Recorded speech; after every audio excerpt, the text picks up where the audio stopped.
On est ici pour ça et j'espère de pouvoir vous répondre. C'est à la maison médicale à Fénétrange. C'est à la maison médicale à Fénétrange. C'est chez M. Platowski. C'est juste. Vous pouvez prendre rendez-vous via Doctolib. C'est chez nous. Ouais. Donc, les premières consultations seront en début juillet. Oui, le 11. Le 11 juillet. Ma collègue va commencer pratiquement une consultation tous les 2 semaines, mais en fonction de la demande, on pourra élargir les plages de consultation et on pourra avoir une consultation hebdomadaire ici. Est-ce que vous avez des questions techniques? Non, à la maison médicale Non, Longchamp pas ici. Ouais. Ici, c'est un petit peu. Ah, non. Sur Dans la une vraie scène, salle c'est de- ouais, Ouais, ça dans peut une- être spectaculaire, mais pas vraiment. Une vraie salle de consultation. Vous pouvez aussi, Bien oui. sûr. Mais enfin, l'idée, Oui. on peut, hein, on fait des consultations. Les quoi? Les délais délais, plus probablement, oui. Actuellement, oui. Les délais sont plus longs, mais oui, bien sûr. On fait les consultations avancées Je ici vais juste vous pour trouver ça. faciliter l'accès de patients, mais après ça, trouver ça. s'il y a un bilan, des investigations à faire ou une prise en charge chirurgicale, ça sera bien sûr à l'hôpital. Moi, j'ai une question, puisque le temps que la salle se réveille. Par rapport au suivi post-opératoire, comment ça se passe? C'est fréquent? Il y a besoin de se déplacer souvent? Comment ça s'organise? Tout à fait. C'est une très bonne question parce que, comme j'avais lancé précédemment, des patients, beaucoup de patients, surtout cancérologiques, qui traite, qui provient de la région, il y a bien sûr un suivi régulier. Un suivi qui, à un moment donné, si vous serez traité d'une tumeur en touchant le bois, mais ça peut arriver d'un urologue, vous restez marié avec le chirurgien et l'urologue 10 ans. Parce qu'il y a un suivi régulier pendant 10 ans avec des intervalles entre les consultations qui sont bien connus et bien établis, encore par les recommandations que vous avez vues tout à l'heure. Donc, pour faciliter, une fois qu'un patient sera opéré dans notre établissement, pour faciliter ensuite l'accès à la surveillance post-opératoire, c'est très important aussi d'avoir quelqu'un prêt, donc Dr Buteau. Il y a d'autres questions? C'est à partir de quand? À partir du 11 tout à fait, juillet. à partir du 11 juillet, ce sera tous les 2 semaines. 2 semaines, hormis Tous les juillet, 2 août, où semaines, on fait oui. une fois par mois. Et ensuite, on verra peut-être tous les semaines s'il y a de la demande. Ça dépend de nombre de patients. C'est déjà fait. C'est fait. Et vous pouvez aller sur Doctolib aussi. Si vous êtes sur Internet. Bah, je sais, et voilà, vous êtes un bon exemple. On fait une surveillance régulière, mais il faut se déplacer. Bon, si on aura quelqu'un qui va rendre service dans la région, on n'aura plus besoin de se déplacer. Bien sûr. Et surtout que ma collègue aura accès, d'ici de cabinet de consultation, sur tout le dossier médical informatisé à l'hôpital. Donc elle pourra se connecter à l'ordinateur de l'hôpital et comme ça, elle verra exactement ce que c'était fait. Donc tout ce que c'est dossier médical de patient, elle aura accès d'ici. Essentiellement masculine, est-ce que vous avez des... Non, chère madame. Déjà, donc, sauf l'adénome de la prostate, voilà, le reste, tout ce que c'est calcul rénaux ou calcul urétéraux, donc tout ce que c'est lithiase urinaire, on a à peu près la même chance de faire dans la vie, qu'on est femme ou homme, donc voilà. Tout ce que c'est cancérologie, donc sauf le cancer de la prostate, il existe aussi des cancers rénaux, de cancer rénal, de cancer de la vessie, cancer des voies urinaires chez les femmes. Et de plus, il existe l'incontinence urinaire et le prolapsus, la boule qui sort. Et là aussi, ça tient de l'urologie. Et ma collègue est experte dans ce domaine-là. On va dire moitié-moitié population féminine et masculine. C'est pas une chirurgie pour l'homme. Il y a une prostate, mais c'est ça la seule différence. Donc, tout ce que c'est fit, descente d'organes, ça sont aussi les urologues qui font. Est-ce que les infections urinaires chez la femme, ça s'opère? Non, ça ne s'opère pas. L'infection urinaire récidivante, ça ne s'opère pas, sauf s'il y a, par exemple, une descente d'organes qui favorise les infections à répétition, parce que ça va favoriser à un moment donné qu'une quantité d'urine reste toujours dans la vessie. Et les urines qui stagnent seront les urines qui vont se surinfecter très facilement. C'est un milieu de culture très bon, les urines. Dès qu'on a des urines qui stagnent, en contact avec des microbes, ils vont se multiplier.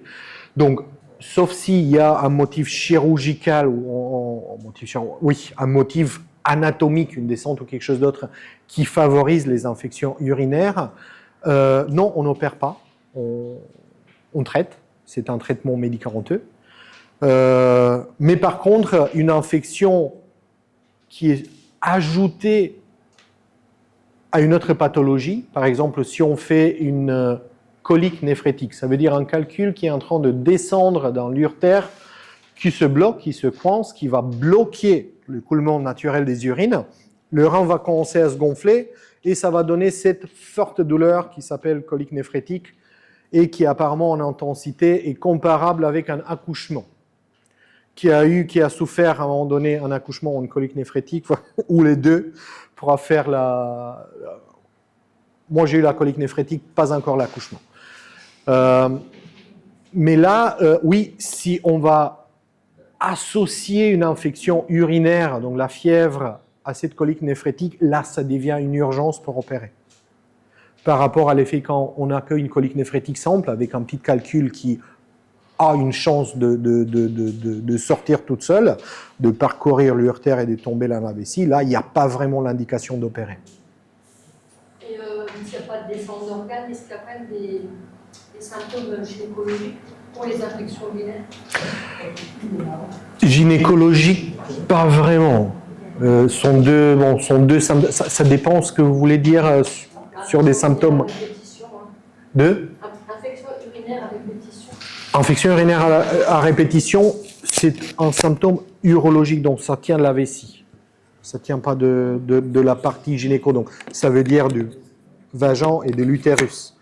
Ça tient de la vessie, et oui, c'est une pathologie qui est malheureusement est assez courante, mais qui on arrive à traiter, à contrôler. Il y a encore des protocoles, il y a des traitements, même des antibiotiques qu'on donne pour une certaine période, des petites doses, où on vous apprend des mesures de ce qu'on dit hygiéno-diététique, de comment faire pour éviter la surinfection. Mais oui, on s'en occupe aussi de ça. Ça fait une bonne partie de les consultations des patients femmes chez les urologues. C'est surtout après la ménopause, oui. On traite assez fréquemment des infections urinaires à répétition. Au revoir. Avec des antibiotiques. Avec des antibiotiques ou même des autres médicaments qui vont prévenir que des microbes rentrent dans la vessie et qu'elles se fixent à la paroi vésicale.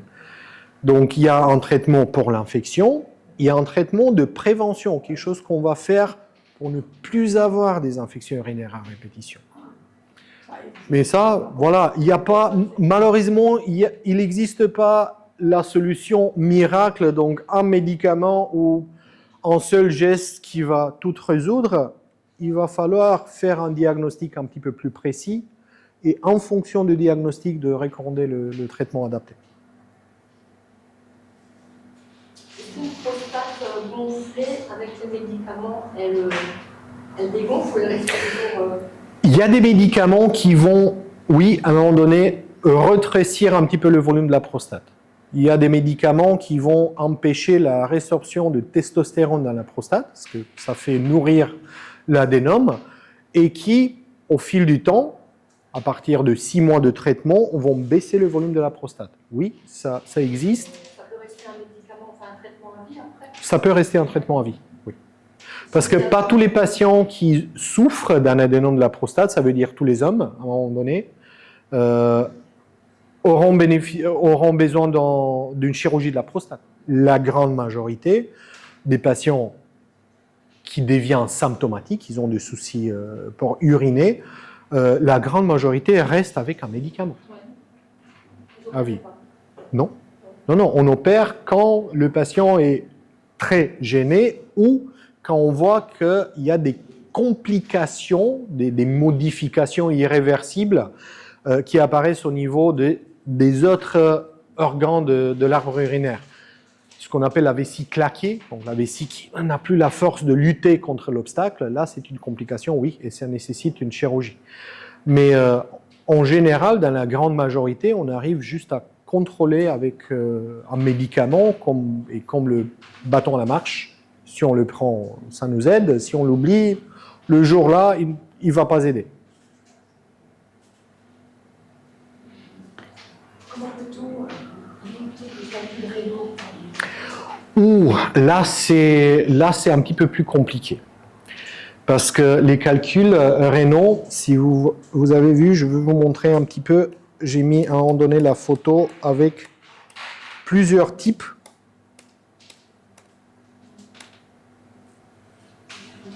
Tout ça sont des calculs rénaux. Mais vous voyez, ils ont différentes formes et bien sûr différentes compositions. En fonction de la composition chimique de calcul, et une fois qu'on arrive à récupérer un calcul, on l'envoie pour l'analyse chimique et le laboratoire va nous dire la composition précise. Et en fonction de ça, on sait à peu près quelle est la cause. Il y a des patients qui sont prédisposés génétiquement de fabriquer des calculs et qui commencent à avoir de la lithiase urinaire très tôt dans la vie, à partir de même 16, 15, 17 ans. Et il y a des patients qui ont fait 1 ou 2 calculs dans leur vie. Et là, ça peut être considéré accidentel. Mais en général, pour pouvoir recommander des mesures de prévention spécifiques, il faut qu'on récupère un calcul, qu'on le fasse analyser, et en fonction de ça, on peut vous recommander plus précisément ce qu'il va falloir faire. Parfois, ce sont juste des mesures de diète, ou de boire un petit peu plus, ou de manger un petit peu plus de calcium, ou moins des oxalates, ça dépend. Et parfois, quand on voit qu'il y a une prédisposition métabolique pour fabriquer de calculs, on va travailler en équipe avec nos collègues néphrologues pour un bilan plus approfondi et pour pouvoir, il y a des médicaments, parfois, ça peut aller de buvez un petit peu plus quand il fait chaud pour ne pas être déshydraté, jusqu'à là, il y a un médicament qu'il faut prendre tous les jours pour éviter un certain type de calcul. Mais ça dépend de la composition. Juste comme ça. Malheureusement, il n'y a pas une chose, c'est pour ça que je vous avais présenté tous les arbres décisionnels sont des diagnostics qui sont complexes. Vous voyez, on a voilà, 6 types de composition, de calcul qu'on rencontre assez souvent dans notre pratique, et chaque type de lithiase a une étiologie, ça veut dire un mécanisme de se former, et une mesure spécifique de prévention. Moi, j'ai une question par rapport Oui. au dépistage de la prostate, de l'hypertrophie de la prostate. Vous le préconisez à partir de quel âge? Est-ce qu'il y a un âge d'ailleurs? En général, c'est une prise en charge qui est faite initialement par le médecin traitant. Ça veut dire à partir de 50 ans, chaque homme doit faire une fois par an un dosage de son PSA. Et si on a aussi des symptômes urinaires associés, là, votre médecin traitant habituellement va vous adresser directement vers un urologue. Si vous n'avez pas un médecin traitant, venez directement chez nous pour le dépistage précoce pour tout ce que ce sont des mesures de prévention, ça veut dire de faire une batterie de tests pour être sûr qu'il n'y a pas un cancer. Et après de faire le suivi annuel. En général, ce sont des prises de sang et plus ou moins une consultation urologique une fois par an qui est recommandée pour tous les hommes à partir de 50 ans. Et en général, les collègues, j'ai vu que les collègues médecins généralistes dans la région, ils sont assez réactifs et ils font un dosage de PSA annuel. Pour tout le reste, pour le dépistage de cancer de la vessie, malheureusement, ça n'existe pas. Sauf si on fait, sauf l'échographie annuelle, qui c'est quelque chose qui, la grande majorité de nos collègues médecins traitants prescrit à leurs patients. Mais pour le cancer de la vessie, en général pour le cancer de rein, la vessie, le symptôme qui doit être inquiétant et qui doit forcer le patient tout de suite de se présenter vers un urologue, c'est le saignement dans les urines. C'est jamais normal d'avoir du sang dans les urines. C'est pas quelque chose que on peut dire oui, c'était passé une fois, après ça, c'était arrêté, il n'y a rien. Parce que ça suffit une fois, il y a un polype qui a saigné une fois et après ça, ce polype va se transformer dans une maladie cancéreuse généralisée assez vite sans avoir des autres symptômes. Donc pour la prostate, oui, ça existe en dépistage, ça existe cette protéine qu'on détecte dans le sang qui s'appelle le PSA et qui peut pousser ça peut s'augmenter quand il y a un cancer de la prostate, mais pas que dans le cas d'un cancer de la prostate. Par rapport à la vessie, non. Là, si on a du sang dans les urines ou des envies pressantes, à un moment donné, qu'on n'avait pas avant, de gendre quand ça vient, il faut y aller parce que sinon il y a quelques gouttes qui partent et c'est quelque chose qui est apparu, on va dire, qui s'était installé pendant quelques semaines ou quelques mois. Là, il faut tirer ça doit tirer un signal d'alarme et là, il faut parler à votre médecin traitant ou de prendre directement un rendez-vous chez l'urologue. Encore pour la lithiase urinaire, non, il n'y a pas un dépistage spécifique, sauf l'échographie annuelle qui est recommandée pour tout le monde.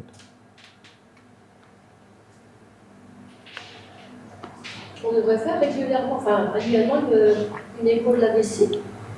C'est une échographie abdominale qu'on recommande habituellement de faire une fois par an, où on voit tout. On voit les reins, on voit la vessie. Bon, c'est pas un examen assez précis qu'en scanner, mais bien sûr, il est beaucoup moins toxique, ça veut dire qu'en scanner, parce qu'il n'y a pas de rayon X. C'est un examen qui est inoffensif, où on peut voir les choses, on va dire les choses claires. Si on a un grand calcul dans le rein, on pourra le voir, un calcul centimétrique, on le voit facilement par une échographie. Mais par exemple, un calcul de 1 mm, là, ça ne va pas se voir assez facilement. Et de toute façon, il n'y a pas d'indication de le découvrir quand il a 1 mm, il n'y a pas d'indication de le traiter, donc c'est pour ça qu'on ne fait pas un dépistage pour toutes les petites calcifications, pour tous les petits calculs. Et si vous entre-temps, vous pensez à des questions que vous voulez poser à un urologue, à partir de 11 juillet, vous aurez notre chère représentante de service ici. Ben, merci beaucoup d'être venu. On vous remercie beaucoup. Bonne Et, soirée. J'espère que prenez c'était soin de vous. intéressant en tout cas.